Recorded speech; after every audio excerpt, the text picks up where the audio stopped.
కాదు మీరు కొట్టాల్సిండేది. గుర్తు తెచ్చుకోండి, 10 ఏళ్ల కన్నీరు, అవునా కాదా? 10 ఏళ్ళ గుండె బరువు, అవునా కాదా? ప్రతిరోజు రూపాయి కూడబెట్టి 2000 3000గా ఖచ్చితంగా ప్రతి నెల కట్టుకుంటా వచ్చి దేనికోసం కట్టినారు? దేనికోసం లేదు. 6 ఏళ్ళు కాదు, 7 ఏళ్ళు కాదు. ఫస్ట్ మనం వేసినది ఎప్పుడు? 2018. అప్పుడు ఎమ్మెల్యే గారు జేసీ ప్రభాకర్ రెడ్డి గారు శంకుస్థాపన చేశారు, అవునా కాదు? మరి ఏమైంది నాకు అర్థం కాదు. 19 నాటికి మేకే పూర్తయిపోయిందా? కానీ ఎందుకు మీకు ఇవ్వలేకపోయారు? ఎందుకు మీ పైన అంత కచ్చా? ఎందుకు మీకంటే అంత విరోధం? నాకు నిజంగా అర్థం కాదు. నేను ఎప్పుడు అనుకునేటువంటి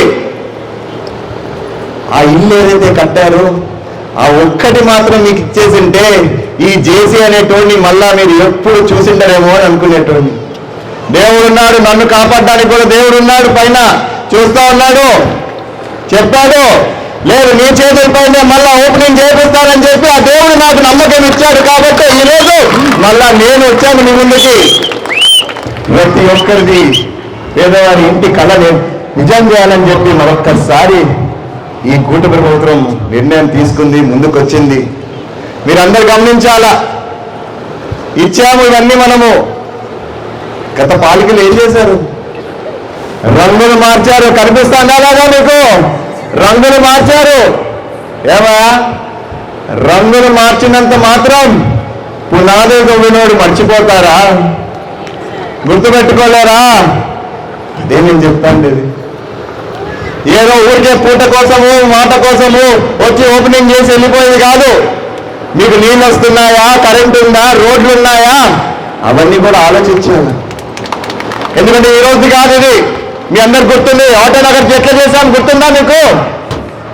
ప్రభుత్వం దగ్గర రూపాయి లేని రోజు ఖచ్చితంగా 150 ఎకరాలు సేకరించి ఆటోనగర్ నిర్మించాం. ఎక్కడ లేని విధంగా ఒక ఆటోనగర్ అంటే కేవలం ఒక విజయవాడలో తప్ప ఎక్కడ లేదు మన రాష్ట్రంలో.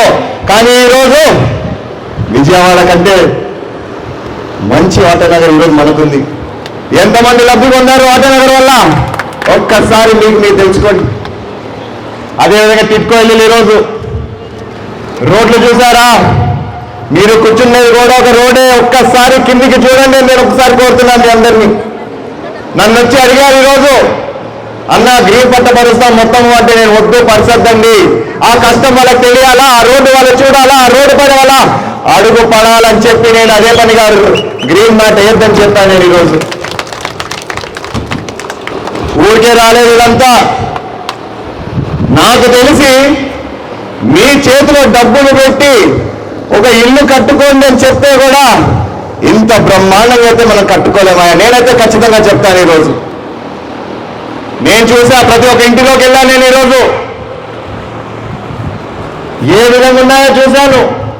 టైల్స్ అయితేనేమి, వాటర్ కనెక్షన్ అయితేనేమి, ట్యాప్లు అయితేనేమి, స్విచ్లు అయితేనేమి, ఆహా ఎక్కడికైనా ఈ క్వాలిటీ నాకు అర్థం కావట్లేదు. ఇందాక కలెక్టర్ గారు ఒక మాట అన్నారు, ఎప్పుడైనా ఎవరికైనా ఒక బాధ ఉంటుంది, నా ఇల్లు నేను కట్టుకోవాలా, నా చేతితో కట్టుకోవాలా, నేను డబ్బు పెడితేనే నాకు నమ్మకం కుదురుతుందని చెప్పేసి. నేను చెప్తున్నా ఈరోజు, అధైర్యపడకండి, భయపడకండి. ఇటువంటి క్వాలిటీ ఇల్లులు మీరు మీ చేతితో మీ డబ్బులతో కట్టుకున్నా కూడా మీరు చేయలేరు ఈ పని. గమనించండి మీరే. నేను కోరేది ఒక్కటే మీ అందరి దగ్గర నుంచి. ఇది ఎందుకు కోరుతున్నావు కూడా చెప్తా మీ అందరికీ. ఈరోజు మీరు కీ తీసుకుంటారు ఇంటిది, కానీ ఇందాక మళ్ళా కలెక్టర్ గారు చెప్పినట్టు చేరుకోరు. నాకేం ఇబ్బంది లేదు, మీరు కీ తీసుకోండి, వేరే వాళ్ళకి రెంట్కి ఇచ్చుకోండి. మీ రెంట్ డబ్బులు వస్తే మీరు రెంట్ పెట్టి ఆడ సిటీలో ఉండండి, నేనేం కాదనట్లేదు. కానీ ఖచ్చితంగా ఎవరో ఒకరైతే చేరుకోవాలా. ఎందుకంటే నేను ఎందుకు చెప్తున్నానంటే, ఇది 19 ప్రాంతంలో ఎప్పుడైతే ఈ అపార్ట్మెంట్స్ అన్ని పూర్తయినాయో, గత ప్రభుత్వం నిర్లక్ష్యం వల్ల, పట్టించుకోవడం వల్ల ఏమైనాయి? డోర్లు ఎత్తుకపోయినారు, పాడైపోయి పక్కన పెట్టు. ట్యాపులు ఎత్తుకపోయినారు, డోర్లు ఎత్తుకపోయినారు, కిటికీలు ఎత్తుకపోయినారు. లాస్ట్కి టైల్స్ ఉంటాయి కదా, సిమెంట్ వేసి పెడితే కూడా అవి కూడా ఇరగొట్టుకొని తీసుకొని పోయినారు. అంత దూరం ఎందుకు? నిన్న మీరు చేరుకుంటే రేపు పొద్దున తిప్పుతానే ట్యాపులో నీళ్లు రావాలని చెప్పి ట్యాపులు బిగిస్తే పొద్దున్న లేసే లోపల ఆ ట్యాపులు కూడా కొట్టుకొని పోయినారు. రాత్రి 10 గంటలకి మా వాళ్ళు వచ్చి ట్యాపులు బిగించారు. మీకు తెలుసో తెలియదు. మళ్ళా రెండోసారి బిగించారు ఈ 10 రోజుల్లోనే. కోరుకుంటున్నా మీ అందరినీ, అడుక్కుంటున్నా మీ అందరినీ, దయచేసి చేతులు జోడించి నమస్కరిస్తున్నా, చేరుకోండి. మీరు చేరుకోమనేదానికి మీకు ఎటువంటి రీజన్ కూడా లేవు. రోడ్లు వేశారు, నీళ్ళు ఇచ్చారు, కరెంట్ ఇచ్చారు, అండర్ గ్రౌండ్ డ్రైనేజ్ సిస్టమ్ ఇచ్చారు. సో ఖచ్చితంగా మీరు చేరుకుంటే మీరు బాగుపడతారు. ఈ ప్రాంతం కూడా బ్రహ్మాండంగా ఉంటుంది. ఒక్కసారి ఊహించుకోండి. 1000 కాదు, 2000 కాదు, 3000 కాదు, ఏకంగా 5000 మంది ఒకటే చోటు ఉన్నారంటే కల కితలాడుతూ ఉంటుంది. అవునా కదా? సో దయచేసి మీరు ఈరోజైతే ఎవరైతే 1000 మంది లబ్ధిదారులు ఉన్నారో మీరు చేరుకోండి. మీ బాగు కోసం చెప్తున్నాను. నేను ఇందాక చెప్పాను ఈ మాట మళ్ళా చెప్తున్నా. మీరైనా ఉండండి, రెంట్కైనా ఇచ్చుకోండి, కానీ ఖచ్చితంగా చేరండి. ఇందాకనే ఒకరు వచ్చారు నా దగ్గరికి. అన్న, ఇంత బ్రహ్మాండమైన అపార్ట్మెంట్లు ఇస్తున్నావే, రేపు నేను ఏం కావాలా అన్నాడు. నువ్వేమవుతావు, నీకేముంది, నీ అపార్ట్మెంట్ ఉందా, నీకేం 10 ఇల్లులు ఉన్నాయని అన్నాడు. అదే అన్న నా బాధ, 10 ఇల్లులే అన్నా, ఎవరన్నా రెండుకి వచ్చి ఉండేది, నువ్వు ఇటువంటి ఇల్లులు కట్టించినావంటే అన్నాడు.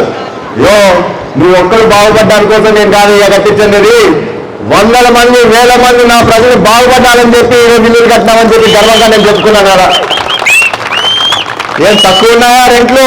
ఏమన్నా అంటే కడతావు 3000, 4000, 7000, 5000 పైచులకే పలుకుతుందని నాకు తెలుసు. కాబట్టి అమ్మా, నేను రోజు వార్డులో తిరిగేటప్పుడు ప్రతి దగ్గర నా దగ్గర మాట్లాడుతూనే ఉంటారు, మా ఇల్లు లేవన్నా, మా ఇల్లు లేవన్నా, మా ఇల్లు లేవన్నా అని.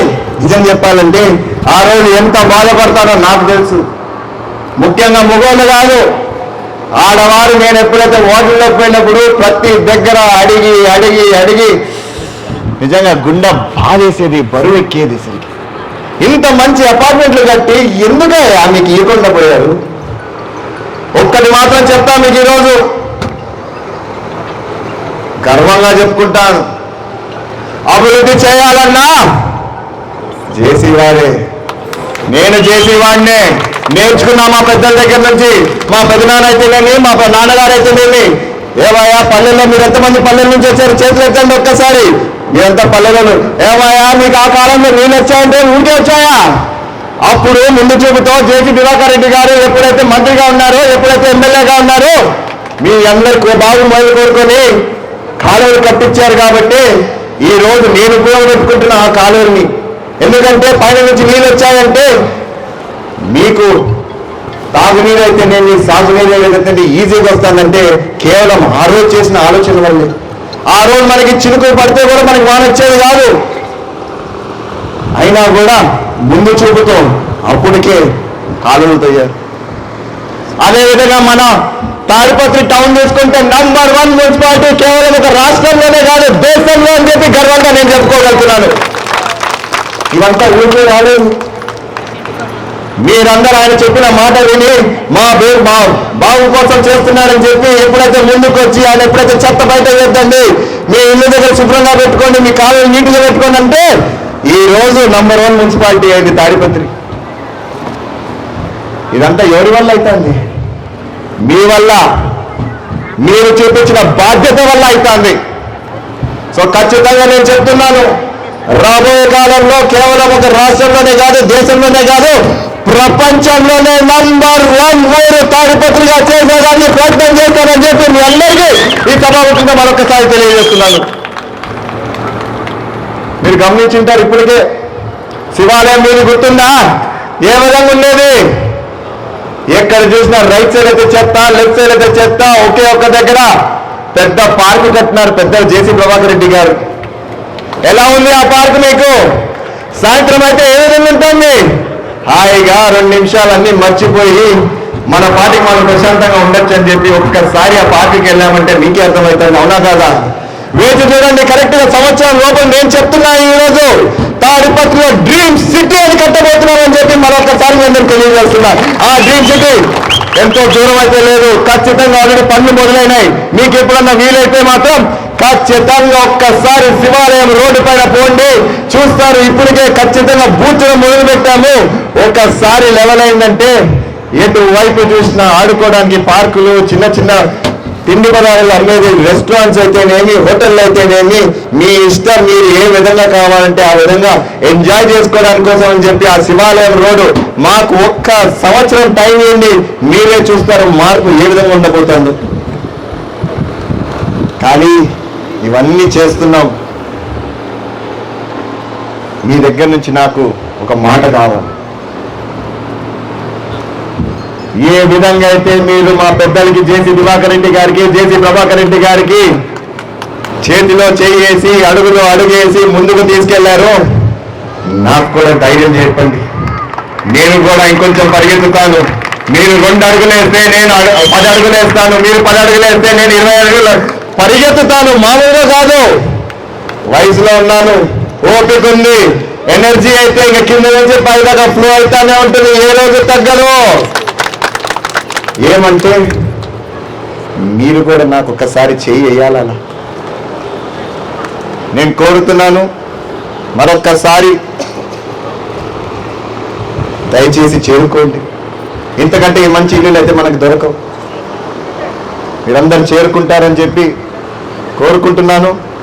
చివరిగా ఒక రూల్ పెట్టుకుందామా? ఇక్కడ కూడా ఒక రూల్ పెట్టుకుందామా? మీరందరూ రెడీ అయినేదానికి ఆ రూల్ ఏందా రూలు చెప్పండి. ఎన్నో రూల్ చెప్పండి. నన్ను చెప్పమంటారా? ఒక్కసారి ఊహించుకోండి, ఏమేంటుంది ఆ రూలు? ఏమేంటుంది ఆ రూలు? నాన్నగారు ఏం చెప్పేటోడు? దేనికోసం అందరిని మూసేసేవాడు? చెట్లు నాటుకుందాం మనం కూడా. నేను కూడా ఒక చేస్తా దాంట్లో. ఖచ్చితంగా ప్రతి అపార్ట్మెంట్ ముందర ఆల్రెడీ ప్రభుత్వం సైడ్ నుంచి ఉంది, కానీ అది సరిపోకపోయినా కూడా ఖచ్చితంగా నేను కూడా చిన్న చిన్న మొక్కలు ఇస్తాను. కానీ బాధ్యత ఎవరిది? ఖచ్చితంగా అమ్మా, మీరందరూ ఆ ధైర్యం ఇచ్చారంటే నేను ఉరుకుతానే ఉంటాను, ఇంకా ఖచ్చితంగా చేస్తాను. ధన్యవాదాలు మీ అందరికీ. కలుద్దాం మళ్ళా. నేను కూడా వస్తాను ఇప్పుడు మీ ఇల్లు ఓపెనింగ్కి. అదేవిధంగా ఒక ముఖ్యమైన మాట చెప్పడం మర్చిపోయినా మీ అందరికీ.